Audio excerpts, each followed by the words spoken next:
My name is Bill Yount, last name spelled Y-O-U-N-T. I guess I'm a citizen of Greenfield, and also I'm an insurance agent, independent insurance agent here at Greenfield too. And so I've vastly experienced a lot of things since this tornado hit with different people and myself.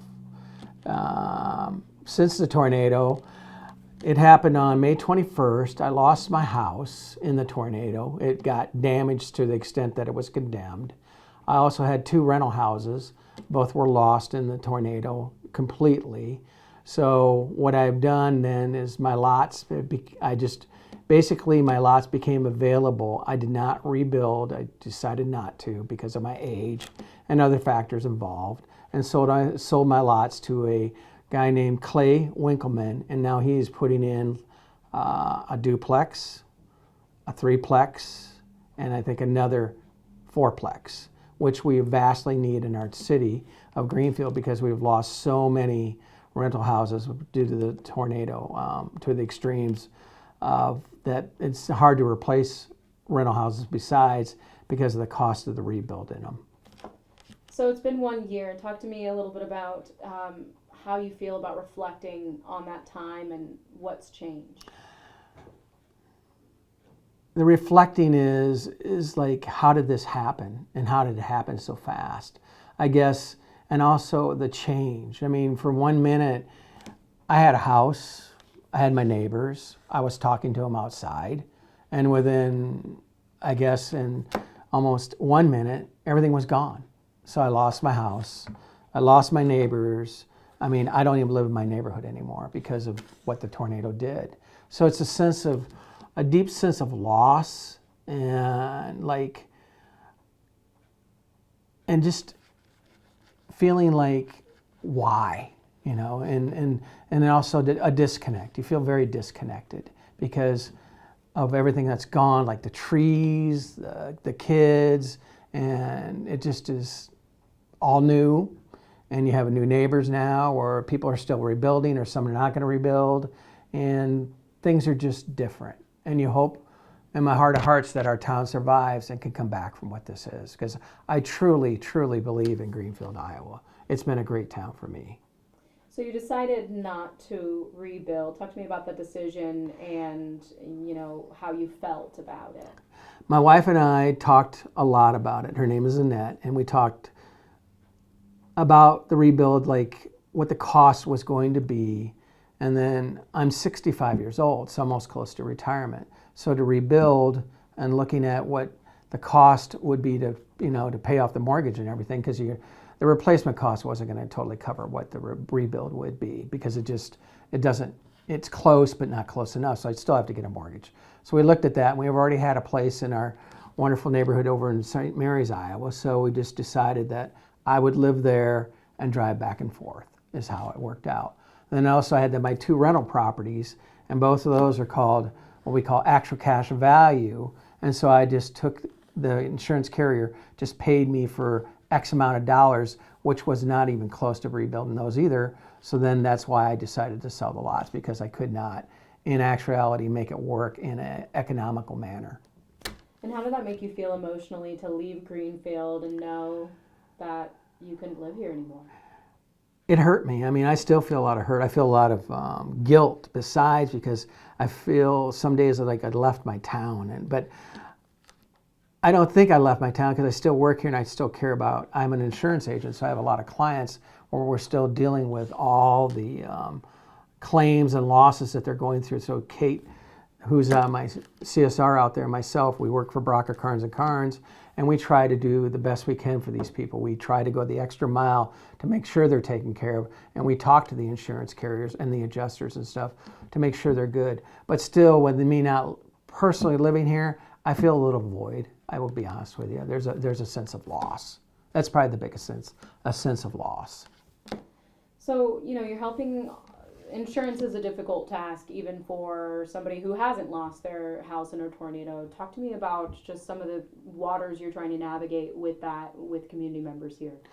It's a lot of things to deal with the insurance carriers. Is we have different aspects of the claim. So some people have replacement costs, which that means they should in all actuality get paid for what they had insured for in a just manner and a rightly manner and be able to recoup from that loss. But a lot of other people have gone what we call actual cash value, and what that means is they only had their property insured for X amount of dollars. So that way, in some of those cases, they weren't replacement costs. So all they would get is what they insured that property for, minus different things. There could be some depreciations, deductions such as your deductibles, things like that. And so those all come into place, and all of a sudden you may have that house insured for, you thought it was insured for $80,000, but you're getting a check for maybe $60,000. So and that has hurt a lot of people in our community, because a lot of them cannot rebuild or they can't come back from that. But with the ones that are replacement costs, they need to work, make sure they work with their insurance carriers and stuff like that, trying to rebuild their houses. And the cost of materials now is way higher than what it used to be when we actually started insuring these houses. So that's the other variable. There's a lot of different things involved with that. And trying to maneuver through that is what we try to help our clients with. Do you think that there is disproportionately affecting maybe younger people per se, older people, new home buyers? Talk to me a little bit about the differences between those types of clients. That's a fair question, because a lot of the younger people were living in houses and basically they were renting the houses. They didn't have rental insurance. So without rental insurance, they didn't have their personal belongings covered. So whatever they lost in that tornado, it's gone. So basically, if they lost everything, then they lost everything, because there was no rental insurance, where rental insurance will cover your personal belongings in such a way that they could recoup some of that money from that. So a lot of them lost everything. Some of the elderly, they may not have their houses insured up to value because of the cost of insurance. They may be undervalued. So there's different things involved with that possibly could. But most of us, and we try to make sure, all us agents in this area, that people understand that, these are the things that you want to do. And the things we've learned from this tornado is to make sure we communicate better with our clients on what their coverages are, and make sure they understand that in case of a catastrophic event, these are the things that could possibly happen.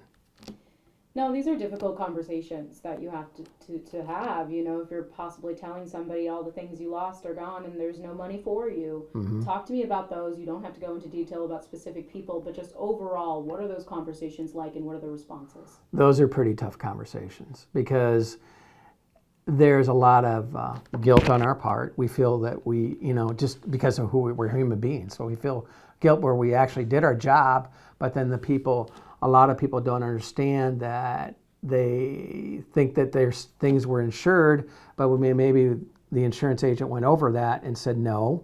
But when you have an event like we did, there's a lot of blame to place, but we have good people in this community that understood, and we've moved on. You can see, go look around town, a lot of rebuilding has been going on. So people have accepted the facts. We do have a greater Greenfield Foundation that's helped out a lot of people. And it's a great foundation. They have gone the extra mile to help people out, because we've had people donate things, money, and so the foundation has actually divvied out funds to people to help them through this all. Now, for the people that can't rebuild and they can't afford, what are those conversations like with them? Some will just have to find rental houses and stuff, and some are probably some might not even move back to Greenfield. They might be living in other areas. That's what we basically do. They have to look at the economics of it, see if they can afford to rebuild. If they can't, then they're going to have to do something else. And so hopefully we can find, through FEMA or the Small Business Administration, things like that can help them with their catastrophic. Again, this is a catastrophic event, or was, I should say. So you're talking a little bit about the prices of rebuilding. Can you dive a little deeper into the costs? You said, when you were building the houses and getting the houses insured long ago, those prices are not the same. Can you talk to me more about that? Well, we as insurance agents, we try to every year go through our what we call a replacement cost estimator. So we try to make sure we get the houses as close as we can to a rebuilding cost. But with the variables involved in our economy, some things spike so fast, there's no way to keep up with it. And so what we try to make sure people have, and they understand that they have, is a guaranteed replacement cost, where the insurance carrier will make sure that if they rebuild, they're guaranteed to get the money to rebuild it to like manner or similar manner. As long as they do it within those parameters, then there should be, hopefully it would work out. But it does take time because you have to prove what you're doing to rebuild. You have to prove the receipts. You have to prove who the contractor is. There's different variables you have to jump through. You just can't think that the insurance carrier is just going to come in and give you a check. I mean, that's the only way they would do that if it was agreed upon value or agreed upon payout, or it was actual cash value where you're done. As soon as they give you the check, they're done. With a rebuild, then they're involved. It's kind of like being with a contractor where they have to pay certain increments. They'll pay out funds to cover those costs of a construction.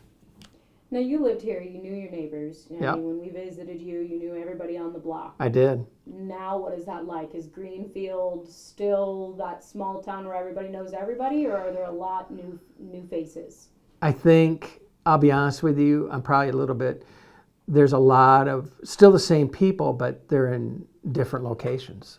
So you don't see them like you used to. Like my old neighbors, they're all over the town. I don't see them that much anymore because of what's happened. I don't think we have that many new people in town, but everybody has just been displaced. That would be a good word, I would say, displaced. So you don't see them as much as you used to. You might see them at the grocery store. You might see them at the dollar store, but not like you did when you lived right by them.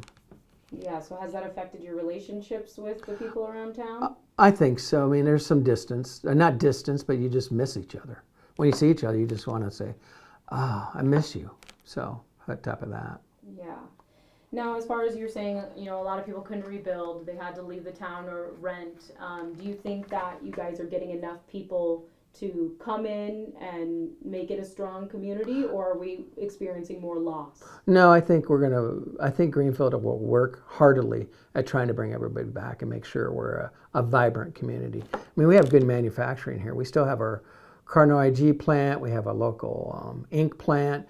And we have a lot of different farmers around the area. We have a lot of businesses, Shelburne Construction. So, and we have insurance agents. We all need each other. So I think Greenfield will come through and be stronger for it. But you know, we're going to have newer houses, newer buildings in certain areas. People are rebuilding. If you go around, you look.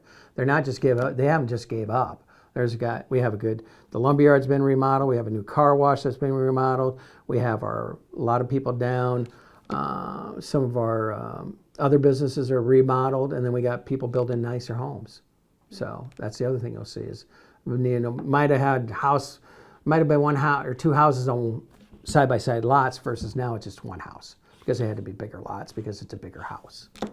As far as your neighbors who passed in the tornado, do you feel like the city is doing a good job remembering those lives that were lost? Oh, I think so, because they gave back to the community extremely, so we all remember them. We all miss them. I mean, it just, you know, I think about them all the time because I used to wave to them every day, and they're gone. And it's a tough day. And Dean and Pam Wiggins, I mean, they were great neighbors, great friends of the community. They did a lot of things, and I really, really miss them. So, yeah. I guess my last question would just be, you know, as an insurance agent and as a community member who literally lived through it, as you reflect, what are you stronger? What is your takeaway from all of this? I'd say it's stronger. I was totally amazed at how many people showed up to help our town. It was amazing. I mean, we had state troopers, we had all these different guys from different police stations, all these different EMTs from all over, and it just shows you how strong Iowa is and how Iowa responds to a disaster and how neighbors respond for neighbors because everybody pitched in to help everybody. It was a truly, truly amazing thing that things can come good out of an event like